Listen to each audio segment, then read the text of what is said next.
Olá, você está nos Livros Incríveis e hoje eu vou contar para vocês como é que eu me tornei uma leitora.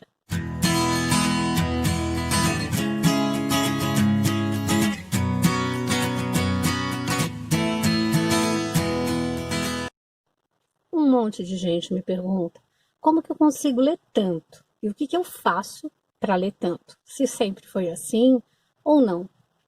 A verdade, gente, é que eu não leio tanto, eu apenas leio, o que a maioria, infelizmente, dos brasileiros não fazem. Então, eu apenas leio. Eu vou contar como tudo isso começou para vocês. Bom, em primeiro lugar, eu tenho que dizer para vocês que eu nunca gostei de ler. Essa é a verdade. Eu não fui uma criança que gostava de ler, que foi incentivada a ler. Não, eu lia apenas aqueles livros de escola e sim, eu achava um saco. Bom, minha família, minha mãe, eles nunca me incentivaram. Falavam, né? Ah, lê, você tem que ler, você tem que ler. Mas eu nunca vi ninguém lendo. Então eu não tinha isso como um hábito. Na verdade, eu era muito mais ligada à música. Eu acordava e ia dormir ouvindo música o dia todo. Todo mesmo. Então essa minha veia para música era muito mais forte do que de leitora. Isso começou a mudar, mas foi bem devagar, assim, e foi uma coisa acontecendo, porque eu acho que é, quem nasce para ler, quem gosta de ler, quem pelo menos tem uma curiosidade na leitura e quer ler, é, deve ter um botãozinho ali, sabe? Que você sempre fica ali tentando, ai, como eu queria ler, como eu queria ler.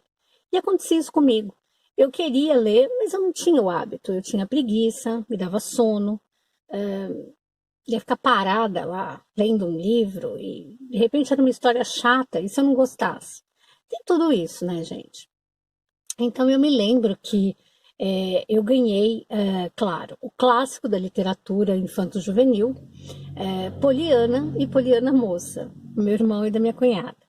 E li, comecei a ler. Claro que a história é super envolvente, né, para uma menina de 14 anos, 12 anos, enfim, era muito legal aqueles livros. Mas eu não posso dizer que eu me apaixonei por leitura lendo Poliana. Não. Mas eu gostei de ler, que ótimo, consegui ler 2 livros, olha só, que estouro. Mas eu me lembro também que logo em seguida eu ganhei do meu irmão, do meu outro irmão, As Aventuras de Xisto. As Aventuras de Xisto me levou para um mundo que eu não imaginava.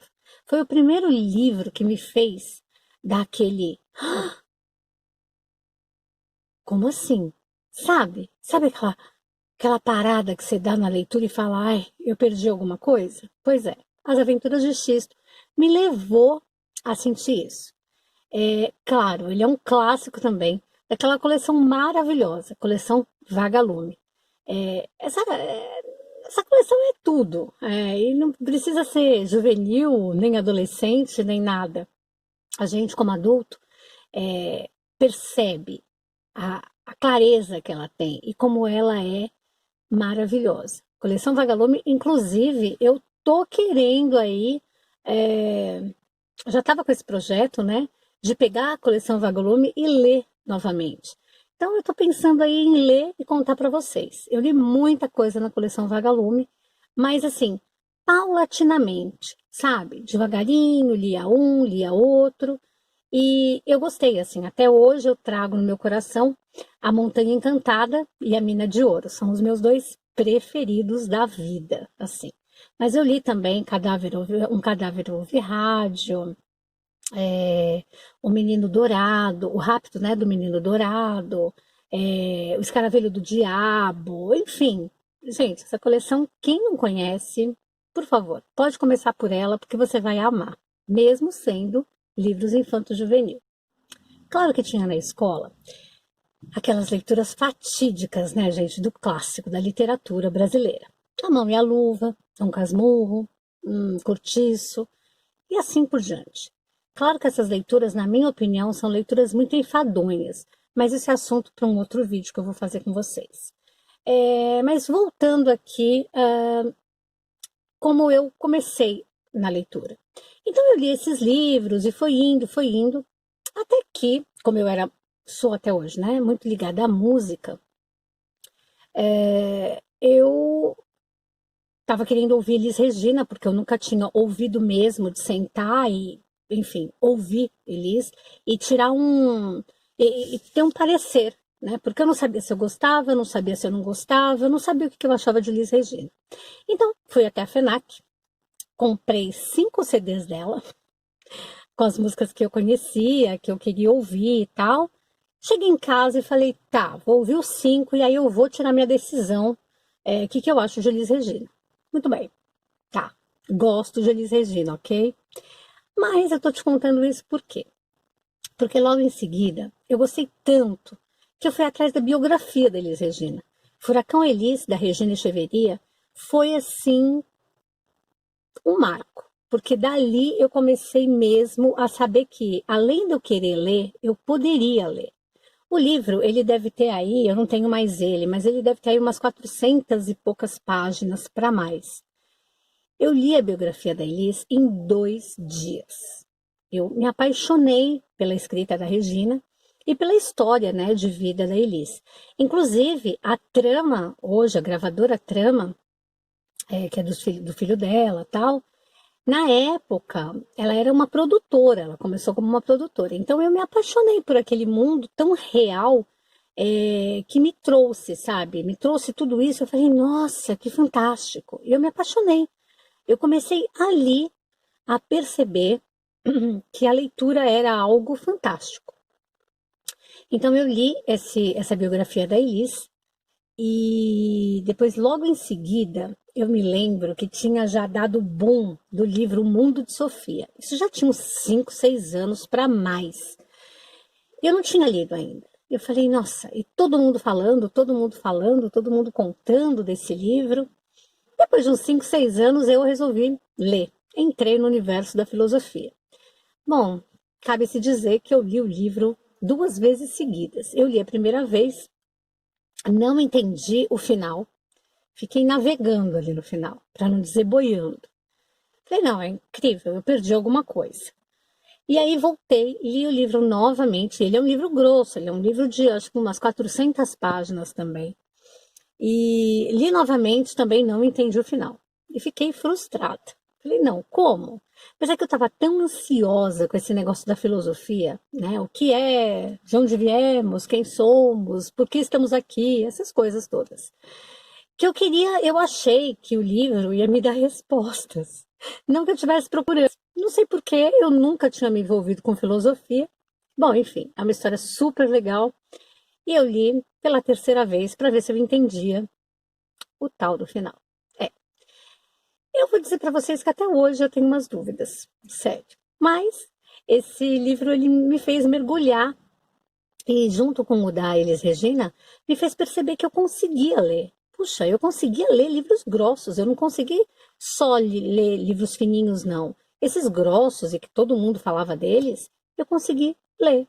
Isso me animou, entendeu? Então eu comecei assim no mundo dos livros. Então sempre me perguntam como é que eu leio tanto, como é que eu consigo ler tantos livros. Na verdade, gente, eu não leio tanto. Na verdade, ok, eu leio um pouco mais do que a maioria dos brasileiros. Mas eu não leio tanto quanto parece, né? Esse ano, então, eu não estou lendo nada.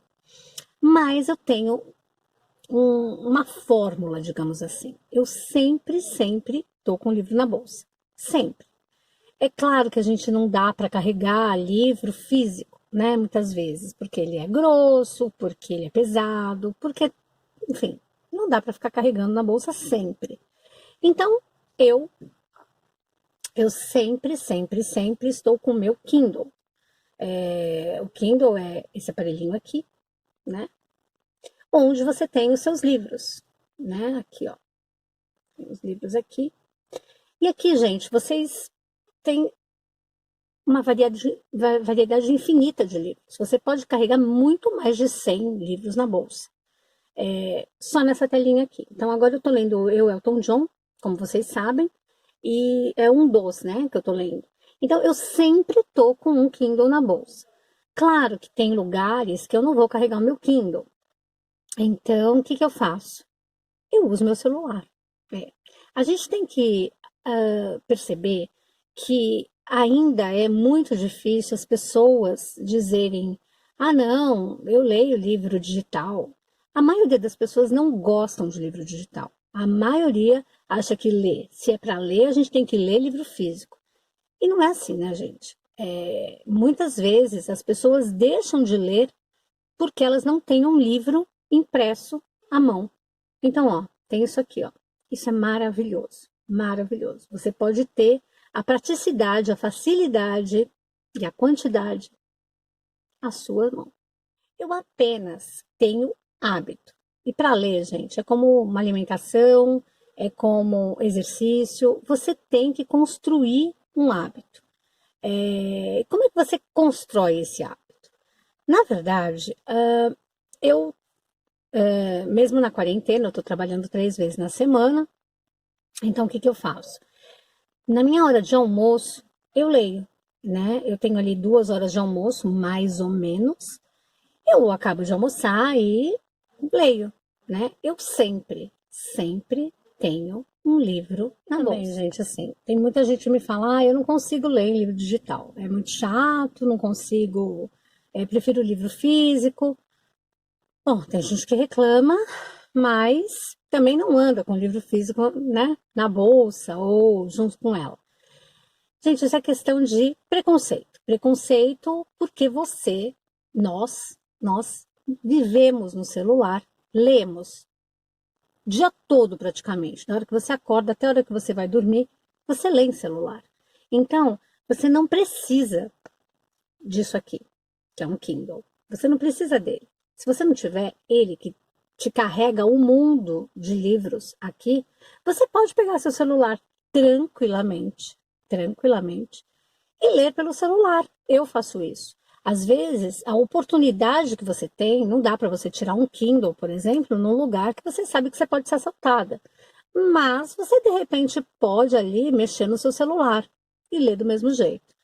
Então, é questão de hábito, é tudo questão de hábito. Você tem que se habituar a trazer a leitura para sua vida, né? Então, a questão é assim, eu sempre tenho à disposição um livro, sempre. E outra coisa muito importante, assim, que quando você se torna um leitor, você acaba fazendo, assim. Ao invés de TV, leia um livro. Tem agora, né, na quarentena, tá passando novela, tem 2, 3 novelas, tem um monte de programa repetido. Gente, você já viu aquela novela, você já viu aquele filme, você já viu aquele programa. Tira uma horinha do seu dia para ler. Começa com 15 minutos, começa com 10 páginas, começa com meia hora, mas tira um tempinho ali do seu dia para começar a ler, para adquirir esse hábito, para trazer esse hábito da leitura para a tua vida. Essa troca que a gente precisa fazer, todo hábito tem uma troca e uma escolha. Hábito é escolha. Você está escolhendo abrir mão de uma coisa para pegar outra. Então, eu lembro que em 2013, que foi o ano que eu mais li na minha vida, eu saía daqui da minha cidade, eu ia até Santos, que eu trabalhava lá, eu ficava 2 horas no ônibus. Então, eu tinha 3 coisas para fazer dentro do ônibus. Ou eu dormia, ou eu ouvia música, ou eu lia. E aí eu falei, bom, eu vou fazer os três, né? Eu leio enquanto não dá aquele sono que você fica capotando, depois ou eu ouço música, depois eu não consigo fazer uma coisa junto com a outra, ou eu durmo, cochilo. Mas cochilar também cansa, né, em ônibus. E nesse ano de 2013, gente, eu li 65 livros. Eu não lembro se foi 65 ou 68, enfim, mas eu li muito livro. Porque eu ficava 2 horas no ônibus e eu usava esse período, mais o que eu estava em casa, para ler. Então eu li muito, gente, eu li absurdamente. E tem muito dessa coisa de você deixar de ver TV, porque a gente sai do lugar comum, você sai daquilo que você está acostumado a fazer, que é ficar em frente à TV, recebendo, né, aquela coisa toda, sem precisar pensar sobre aquilo, né? É uma coisa meio miojo, tá pronto em 3 minutinhos, você pega, se alimenta, seja bom ou seja mal, você se alimenta ali. Então, é claro que é muito mais cômodo você se alimentar de algo que já está preparado, do que sentar, abrir uma página de livro e começar a pensar sobre o que você está lendo. Então, assim, é questão de você determinar. Eu já assisti isso, eu não vou assistir de novo. Eu vou pegar um livro e vou ler. Também vamos parar um pouco, né, gente, de navegar. Né? A gente navega muito na internet. A gente acorda navegando e vai dormir navegando na internet, porque vai ver e-mail, vai ver WhatsApp, vai ver Facebook, Instagram, etc. Então, é escolha. Para, desliga as notificações, desliga um pouquinho o seu celular e usa aquele seu tempo, que você está ali no consultório dentário, que você está no médico, que você está na fila do banco, que você está em algum lugar esperando o filho na ginástica, enfim. Que você está aleatoriamente, para ao invés de navegar nas redes sociais, você pega e lê umas 5 páginas de um livro. Escolhe um livro ali que você gosta, lê 5 páginas. Puxa, me chamou a atenção. Lê mais 5, lê mais 3, mas leia. Coloque esse hábito na sua vida. Então, a minha história de vida, gente, é como a da maioria, que não gosta de ler. Eu não gostava de ler. E eu aprendi a ler e depois disso, hoje eu não consigo me ver sem um livro na mão. Ou sem um livro à minha disposição. Às vezes eu nem leio, mas eu tenho que saber que ele está ali, né? Ali do ladinho. É um hábito que a gente vai construindo e aí a gente vai pensando, puxa, agora eu sou uma leitora. E foi assim que aconteceu comigo e que pode acontecer com você também. Então, assim, é muito simples. Tenha sempre um livro em mãos, sempre um livro à disposição, seja ele no físico, no digital e também digital no celular. Não precisa comprar um Kindle, não, para você ler os livros. Hoje em dia, qualquer celular lê PDF. Então, primeiro ponto seria esse: escolha ler. O segundo, deixa as redes sociais, deixa um pouquinho a TV de lado, deixa esse conforto que você tem e usa o seu tempo livre para ler. E também o terceiro ponto é, veja suas horas de ociosidade, fila de banco, dentista, essas horas que você pode ficar navegando, puxa um livro e começa a ler. E aí, você também vai se tornar um leitor, como eu. Então é isso, contei um pouquinho só como é que eu me tornei leitora e também eu já incluí um pouquinho ali meus hábitos de leitura, como é que eu faço, né, que diretriz eu tomo para ler. Não é difícil, vocês vão ver. Tenta, depois vocês me contam, tá bom? Vem aqui me conta nos comentários ou em qualquer uma das minhas redes sociais. Um beijo e a gente se vê no próximo vídeo.